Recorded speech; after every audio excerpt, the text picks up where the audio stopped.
Welcome to the tutorial on making things talk for the Code Reality Advanced AR course. Today I'm going to be guiding you through the steps to link your AR project to microcontroller devices.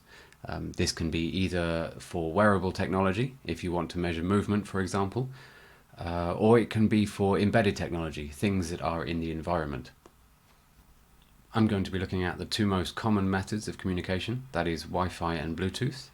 And I'm going to show you the full development pipeline that's going all the way from an Arduino sketch to a Unity client that interacts with the HoloLens. You might have heard about the WeKit platform. We're going to use the sketch that came from that, and that was embedded on an ESP32. I've got one here that I'm going to work with, and this is a WeMOS board.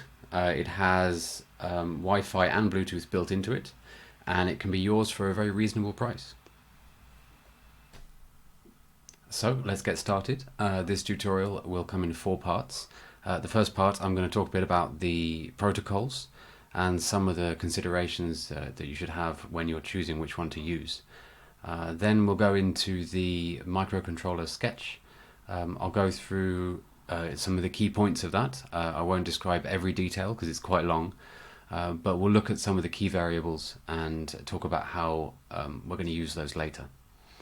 After that, we will go into Unity.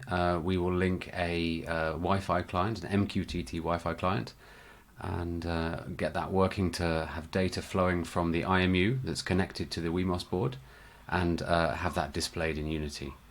In the last section, we're going to look at a Bluetooth Low Energy, and we're going to use that protocol to do something very similar.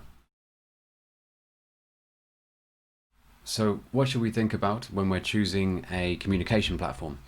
There are 2 areas that I'd like to consider here. The first is the data environment, and that's to do with the types of data, the amount of data, how often devices are connecting, how long they're expected to remain connected for.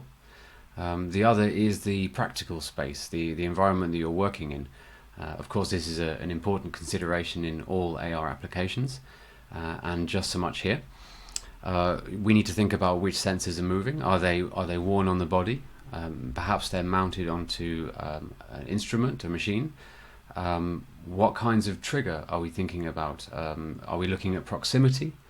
Are we looking at events that are driven more by software?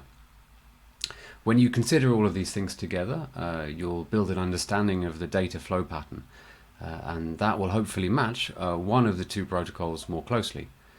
Of course, it's likely in any bigger project that you'll probably end up using both protocols at some point. First, I'll mention Wi-Fi. In particular, the MQTT protocol is what we're going to be working with.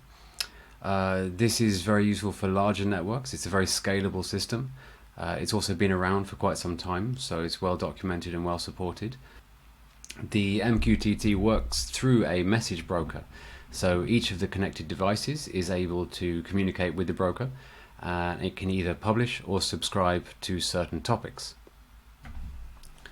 Next up is Bluetooth Low Energy. We'll be using the GATT protocol for that, and this is a bit of a change from Bluetooth Classic. It's really designed for wearable and embedded technology. That means that there's a lot of standardization that's gone on to describe the data that's coming from these devices, and that can help you in your development. They're also going to use very, very little power when they're not transmitting data. It's a key feature of the Bluetooth Low Energy protocol. Of course, when they are transmitting data, that value is going to go up a lot, and it's about the same as Bluetooth Classic. Bluetooth uses a similar sort of subscribe and publish pattern to Wi-Fi, and it's also operating in the 2.4 gigahertz range. It has a narrow bandwidth there that's reserved for it. You have a single central client receiving data, and the maximum network size can be up to 8. Although in my experience I would say that practically you're not going to have more than 4 or 5 devices communicating simultaneously without running into errors. The base unit of this is the characteristic, and every service bundles together a number of characteristics, just as a device can have many services. So the characteristics come in three different types. That is a read characteristic, which just contains information such as firmware, a firmware version, I should say. A write characteristic, which can accept commands from outside and change the state of the device, and notification characteristics, which you can subscribe to, and every time there is a change to that characteristic, the client will be notified.